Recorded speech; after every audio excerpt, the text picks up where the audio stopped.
Hello everyone, welcome back to the Prarthana classes. इस video में हम लोग इलेक्ट्रोस्टैटिक्स के सेकंड पार्ट को देखेंगे। मतलब जो हमारा दूसरा टॉपिक है वो है इलेक्ट्रिक फील्ड। ठीक है, तो इलेक्ट्रिक फील्ड को हम लोग देखेंगे इस वीडियो में। और इलेक्ट्रिक फील्ड से जुड़े हुए बहुत सारे टर्म्स, जितने भी फॉर्मूलाज हैं, वो सब हम लोग इस वीडियो में डिराइव करेंगे। क्योंकि ये इलेक्ट्रोस्टैटिक है तो जो कूलम्ब फोर्स था उसमें ज़्यादा टॉपिक कवर नहीं करता है ये चैप्टर। ज़्यादा टॉपिक इसमें कवर होता है इलेक्ट्रिक फील्ड में। तो एक एक करके हम लोग सबसे पहले इसके डेफिनेशन से स्टार्ट करेंगे और धीरे धीरे जितने भी फॉर्मूला हैं उसको एक एक वीडियो करके डिराइव करते जाएंगे। Okay, let's begin.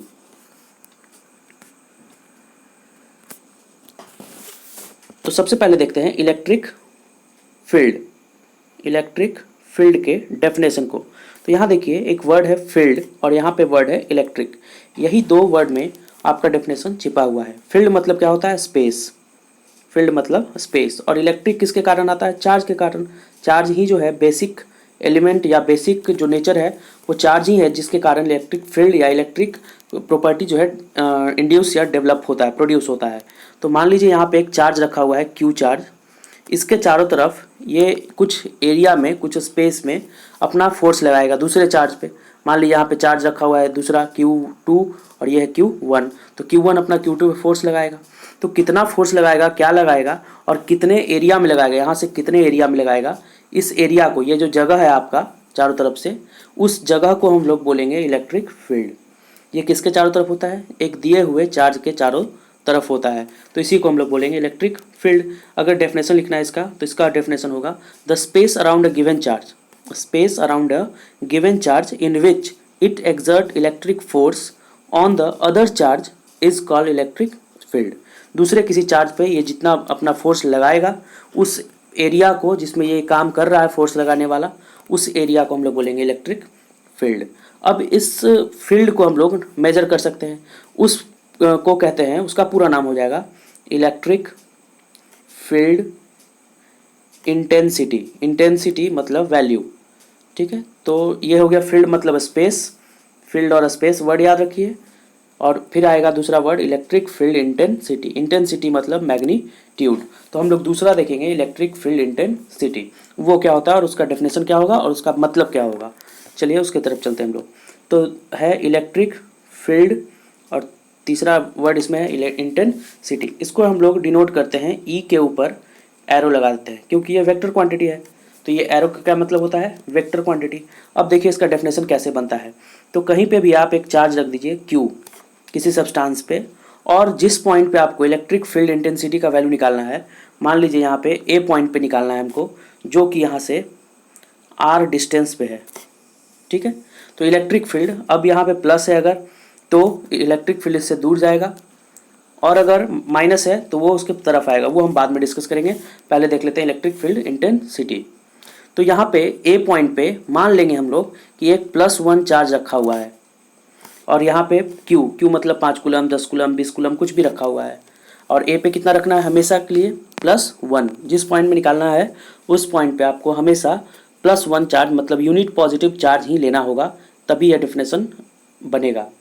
तो इस पॉइंट पे अगर +1 है, अब इन दोनों के बीच में जो फोर्स होगा उसी फोर्स को हम लोग बोलेंगे इलेक्ट्रिक फील्ड इंटेंसिटी। तो याद कीजिए, आपके पास फोर्स का फॉर्मूला होता था K मतलब 1/4πε0 Q1 Q2 बाई R² होता था। अब यहाँ पे Q1 तो है, ये पॉइंट है Q1, लेकिन Q2 की जगह पे वैल्यू कितना है? 1 है। तो आप क्या करेंगे? Q2 E निकालना है आपको, इलेक्ट्रिक फील्ड इंटेंसिटी। तो K तो K रह जाएगा, Q1 Q रह जाएगा, यहाँ पे Q है ये वाला पॉइंट, और Q2 की जगह पे क्या लिखेंगे आप? 1 × 1, और नीचे में डिवाइड करेंगे R² से।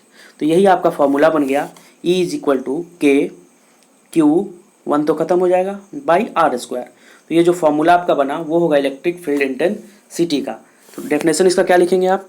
इसका डेफिनेशन आप लिख सकते हैं electric field intensity of charge या due to charge Q at a point distance r away from it is defined as force experienced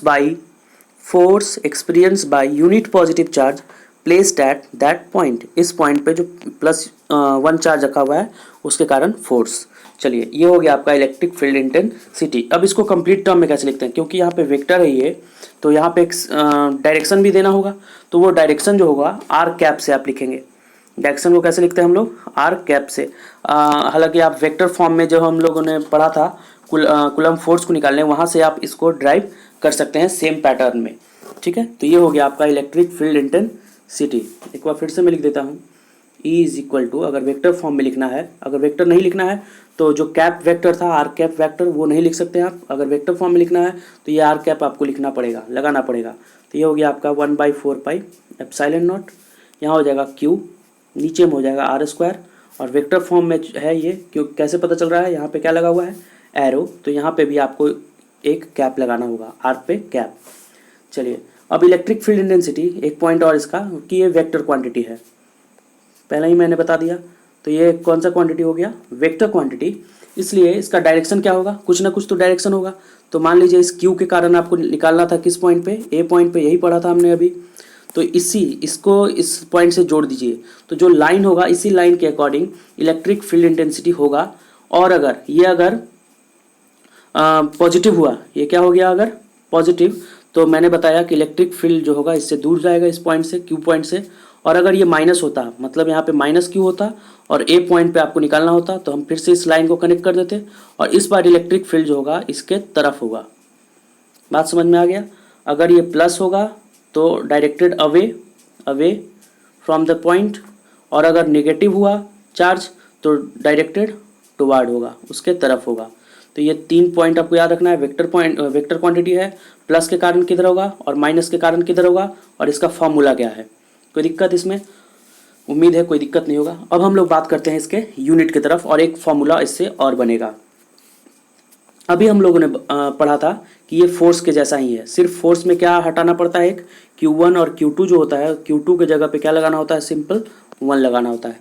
तो हम लिख सकते हैं कि E जो है, अगर E में F लिख दें और F से डिवाइड कर दें किससे, एक चार्ज से, एक चार्ज हटाना है यहाँ पे, तो एक चार्ज हटाने के लिए किससे डिवाइड किए, Q से। तो ये एक फॉर्मूला आपका बन सकता है, E is equal to F/Q। और अगर फोर्स निकालना हो, मतलब कि बोल दिया जाए कि आपका इलेक्ट्रिक फील्ड इंटेंसिटी दिया हुआ है यहाँ पे, और इसमें एक चार्ज रखा हुआ है Q।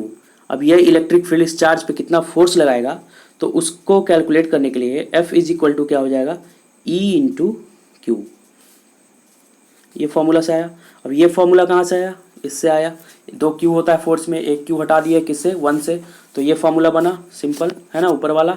और नीचे वाले के लिए क्या करना पड़ा, इसको क्रॉस मल्टीप्लिकेशन करना पड़ा, तो 2 फॉर्मूला ये हुआ।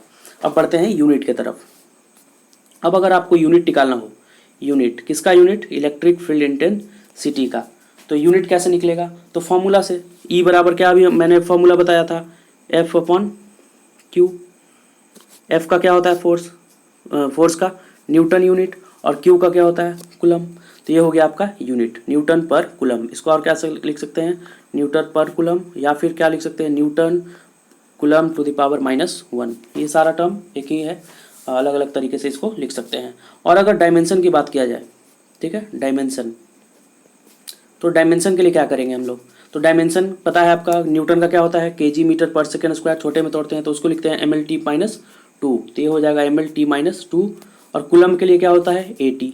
अब ये कहाँ से आया, तो डायमेंशन के लिए आपको क्लास 11 में पढ़ना है, तो वो आपको याद होना चाहिए। ऐसे मैं क्लास 11 का वीडियो भी जल्द लाने वाला हूँ, जिसमें शुरुआत करूँगा मैं फिजिकल क्वांटिटी से ही, वेक्टर उसके बाद आएगा, तो डायमेंशन यूनिट सब कवर करूँगा एक एक करके। तो यहाँ पे देखते हैं पहले mL/t-2 AT हो गया। अब इसको AT को कहाँ लेके जाना है, ऊपर, ऐसे तो छोड़ नहीं सकते हैं डायमेंशन लिखते हैं समय। और डायमेंशन फॉर्मूला वो किस में लिखते हैं हम लोग, हमेशा बिग ब्रैकेट में, ठीक है। तो ये AT कहाँ चला जाएगा, ऊपर, तो इसके लिए क्या आपका बन जाएगा, ये बन जाएगा आपका dimension is equal to bracket mL/t-3 और 8⁻⁻1, ठीक है। ये हो गया आपका डायमेंशन। और अगर यहाँ पे क्वेश्चन एक पूछता है आपसे कि यह तो हम लोगों ने पढ़ा एक पॉइंट के कारण, और मान लीजिए यहाँ पे बहुत सारा पॉइंट है, अलग अलग पॉइंट रखा हुआ है, और यहाँ पे एक पॉइंट है, इस A पॉइंट पे आपको निकालना है इसके कारण इलेक्ट्रिक फील्ड, इसके कारण इलेक्ट्रिक फील्ड, इसके कारण, इसके कारण, इसके कारण, सबके कारण निकालना है। तो क्या करेंगे, क्योंकि ये वेक्टर क्वांटिटी है तो डायरेक्ट ऐड हम लोग नहीं कर सकते। मान लीजिए इसके कारण इलेक्ट्रिक फील्ड आया E1, इसके कारण आया E2, इसके कारण आया E3, इसके कारण आया E4, उसी तरह इसके कारण आया E5। तो क्या हम करेंगे, सबको कैलकुलेट करके ऐड कर लेंगे? नहीं, इसको वेक्टर ऐड करना पड़ेगा। वेक्टर एडिशन आप लोगों ने पढ़ा होगा, रूट अंडर करके जो वेक्टर फार्मूला होता है ना, ट्रायंगल फार्मूला, उसको यूज़ करना होगा। तो ई वेक्टर अगर निकालना हो, ई टोटल, तो हम क्या करेंगे, इसका वेक्टर एडिशन करेंगे। मतलब E1 प्लस E2 प्लस, सही लिख रहे हैं? नहीं, क्या करेंगे, इसमें सब में वेक्टर ऊपर ऐड करेंगे। ये अब सही हुआ। तो इस तरीके से हम टोटल कंटिन्यूअस चार्ज के केस में निकाल के टोटल आपको ऐड जब करना हो तो कौन सा एडिशन करना होगा, वेक्टर एडिशन आपको यूज़ करना पड़ेगा। ये हो गया। और एक कंडीशन है, ये तो हो गया वेक्टर एडिशन सिंपल केस में। और अगर कंटिन्यूअस एक ऑब्जेक्ट हो, जैसे कि मान लीजिए आपके पास एक रॉड हो, रॉड कूलम्ब फोर्स में हम लोगों ने पढ़ा था पिछले वीडियो में कि आपके पास एक रॉड है, रॉड पे प्लस चार्ज पूरा रखा हुआ है और यहाँ पे एक पॉइंट है ए।